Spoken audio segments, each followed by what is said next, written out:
జనరల్గా ఇండస్ట్రీలోకి వచ్చిన తర్వాత కూడా కొన్ని మూవీస్ చేసిన తర్వాత కూడా వీళ్ళు ఆపర్చునిటీస్ కోసం డైరెక్టర్స్కి ప్రొడ్యూసర్స్ని కలవడం, రెగ్యులర్గా వీళ్ళ ఫొటోస్ అవి పంపడం ఇలాంటివి ఎక్కువ జరుగుతుంటాయి కదా సార్ ఇండస్ట్రీలో ఉండడం.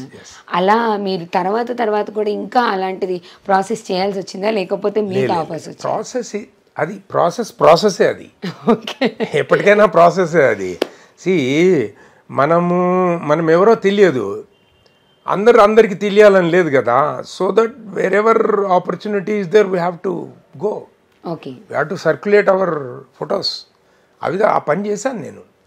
ఇప్పటికి కూడా ఏ చిన్న ఒక్క రూమ్లో ఉన్న ప్రొడక్షన్ వాళ్ళు పిలిస్తే కూడా I will go there without hesitation. I will go there, I will honour them.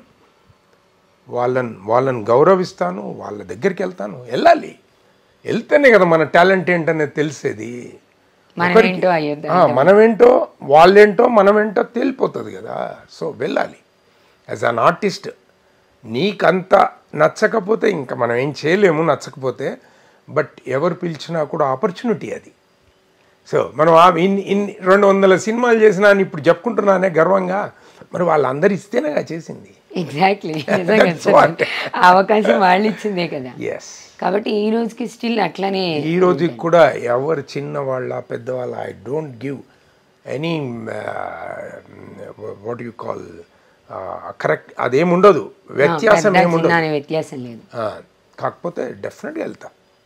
ఇన్ని సినిమాల యాక్టింగ్లో ఇది ఒక best moment of screen sir. On screen already మీరు స్క్రీన్లో చూపిస్తారు కదా, అది ఆడియన్స్కి తెలుసు. ఆఫ్ స్క్రీన్లో ఈ ఎక్స్పీరియన్స్ బాగుంది, ఈ షాట్లో కానీ ఈ లొకేషన్లో కానీ బాగుంది, చాలా గుర్తుండిపోయింది అనిపించిన సన్నివేశం చెప్పండి. అట్లా చాలా ఉన్నాయి. ఒకటి చెప్పండి సార్. అట్లా చాలా ఉన్నాయి, చాలా సినిమాలలో ఉన్నాయి.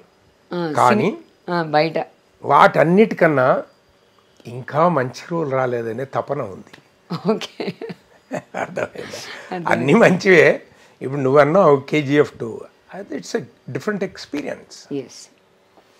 And moreover in my career I done different kind of roles. ఒక గవర్నర్ రోల్, ఒక మేజర్ జనరల్ రోల్, ఇవి సీఎం రోల్, ఇవి అన్ని సినిమాలలో ఉండవు. కొన్ని సినిమా ఉన్న సినిమాల్లో మనకు అవకాశం రావడం we have to feel proud. That is what I felt. అంటే మన పర్సనాలిటీ యాక్టింగ్ దానికి యాప్టెడ్ అని వాళ్ళు అనుకోవడం గొప్ప, అనుకోవడం, మనకు అవకాశం రావడం. సో అట్లా చాలా డిఫరెంట్ క్యారెక్టర్స్ చేశాను. కానీ ఎక్కడైనా అట్లా తృప్తి ఉంది చాలా.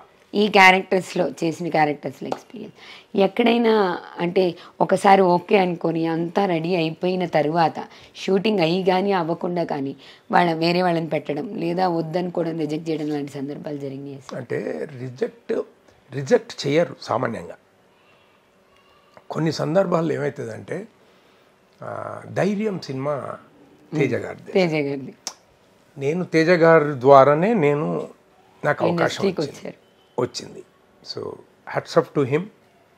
Is talented director, no doubt.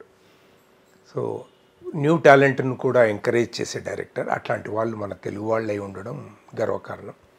అయితే అదేమైంది, హోల్ డే దే షూట్, మొత్తం హోల్ డే నితిన్ మీద ఒక హార్స్ రైడింగ్ స్కూల్ అట్లాంటివి చేశారు. తీరా కట్ చేస్తే అది సేమ్ సీన్ డిఫరెంట్. ఇక్కడ గుర్రాలు అయితే ఇంకా అక్కడ వేరే జంతువులు ఉన్నాయి. అట్లా అది క్లాష్ అయ్యి మొత్తం సీన్ తీసేసేయాల్సి వచ్చింది. ఓకే, అట్లాంటి టర్మ్ సార్లు కొన్ని అవుతాయి.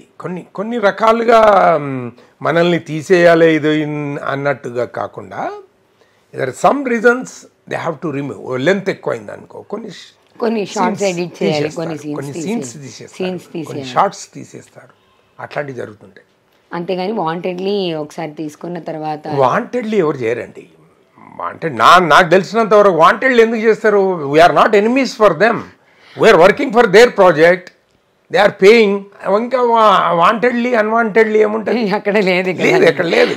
ఎక్సెస్ అయితే ఇంకేదన్నా అయితే తీసేయాల్సి వస్తుంది. అంతేగాని మన మీద గ్రిడ్జ్తో మాత్రం తీసేయరు.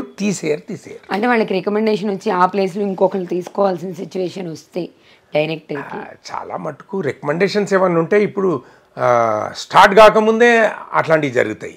ఓకే, స్టార్ట్ అయిన తర్వాత కంటిన్యూ అవుతుంది. చాలా తక్కువ, వెరీ ఫ్యూ.